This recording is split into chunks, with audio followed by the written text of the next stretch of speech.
एकदम भारी दिसताय ना हे पिल्लं.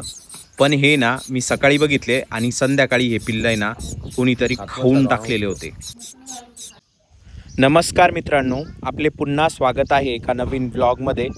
तर सकाळची दिवसाची सुरुवात पावसापासून झालेली आज आणि साधारणतः असं वातावरण आहे. असं वाटतंय दिवसभर असंच वातावरण राहील. तर माझा आंघोळ वगैरे झाली आणि मी वावरामध्ये चक्कर मारत होतो, तर मला हे कोळ्याने विणलेलं जाळं दिसलं त्याचं आणि त्याच्यावर असं पाणी साचलेलं होतं पावसाचं, जे की एकदम भारी दिसत होतं. म्हणून हा व्हिडिओ काढला. आणि त्याच्यानंतर मी शेडमध्ये गेलो होतो. शेडमध्ये गेल्यानंतर मला कळालं की या पाईपामध्ये ना बुलबुलचे पिल्लं आहे. तुम्ही बघू शकता इथं समोर एक दिसतंय आणि मागे साधारणतः 2 ते 3 पिल्लं असतील असं वाटतंय. म्हणजे एकूण 3 ते 4 पिल्लं असतील आणि हे गोठ्याला एकदम शेजारीचे. त्याच्यामुळं मी डायरेक्ट तिथं गेलो होतो आणि एक नंबर दिसताय ते पिल्लं, एकदम भारी आहे. ॲक्च्युली मी बघितले नव्हते, सुरेश, केशव आणि यांनी दोघांनी बघितले होते मेनली हे.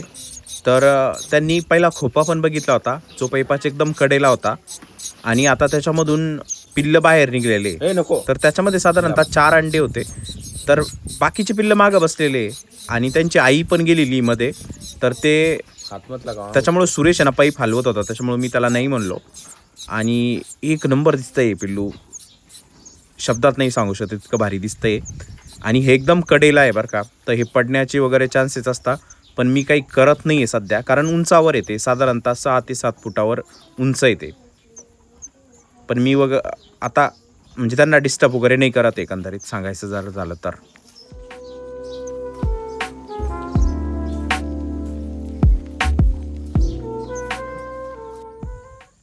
तर ते बुलबुलचे पिल्लं बघून आहे ना मी चाललो होतो आमच्या शेजाऱ्यांच्या इथं.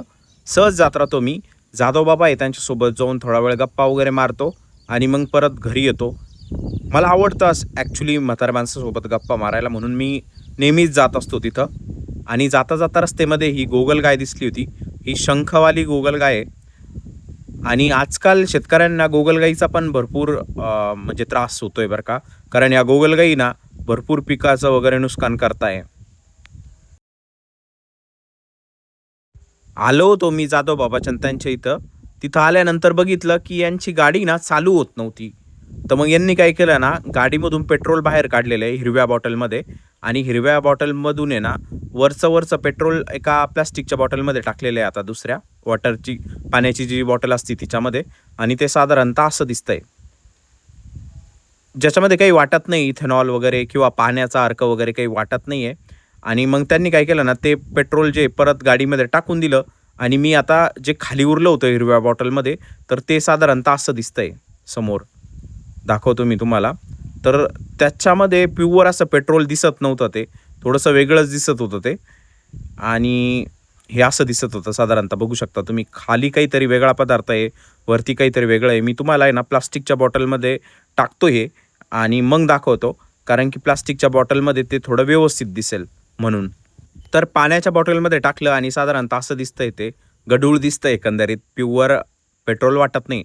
आता याच्यामध्ये नेमकी काय होतं, म्हणजे हे पेट्रोल होतं का इथेनॉलमुळे होतं का पाण्यामुळे होतं, ह्याचा मी शुअरिटी देत नाही आहे. पण ते काढल्यानंतर त्यांची गाडी लगेच चालू झाली होती आणि ते बघितलं आणि मी आलो घरी. आता घरी चाललेलो आहे आणि सुरेश जात होता सायकलवर.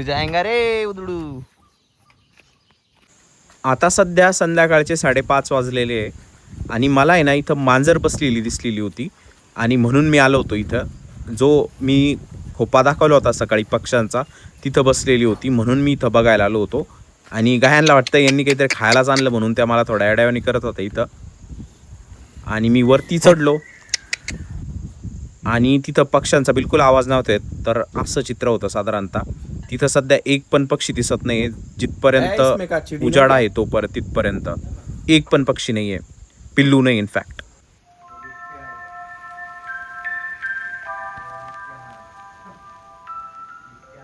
सकाळी बघितले होते मी तेव्हा साधारणतः तीन एक पिल्लं होते त्या पाखराचे, बुलबुलचे.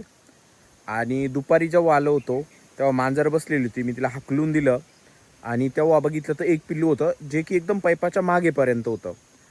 आणि आत्ता आलेलो आहे संध्याकाळी, तर एक पण पिल्लू नाही तिथं आणि मांजर पण तिथंच फिरती त्याच एरियामध्ये.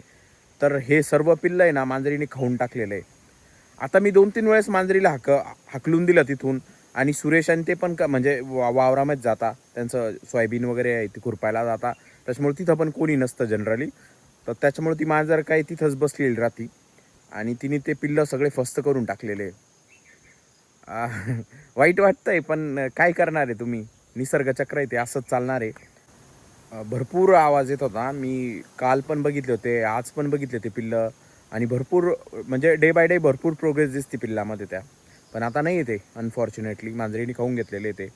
जर तुम्ही माझ्या जागेवर जर असतं तर काय केलं असतं? कारण काय आहे ना, पिल्लांना हात नाही लावू शकत आपण. असं आमच्याकडं तरी म्हणता, की पिल्लाला हात लावला का ते पाखरं वगैरे सोडून देतात पिल्लाला. म्हणून मी काय हात लावला नाही आणि त्यांना मूव्ह पण केलं नाही. पाईप जो होता तो थोडा पाईप पुढं लोटला होता आम्ही. पण तरी पण मांजर आहे, मांजर शिकारीची शेवटी ती अशी पायाने काढून खाल्ला असेल तिनं. काय सांगताय तो? जर तुम्ही माझ्या जागेवर असतं तर काय केलं असतं मला हे कमेंट्स करून नक्की सांगा. तर हा होता आजचा व्लॉग. हा व्लॉग जर तुम्हाला आवडला असेल तर व्हिडिओला लाईक करा, चॅनलला सबस्क्राईब करा. Thanks for watching. Bye bye.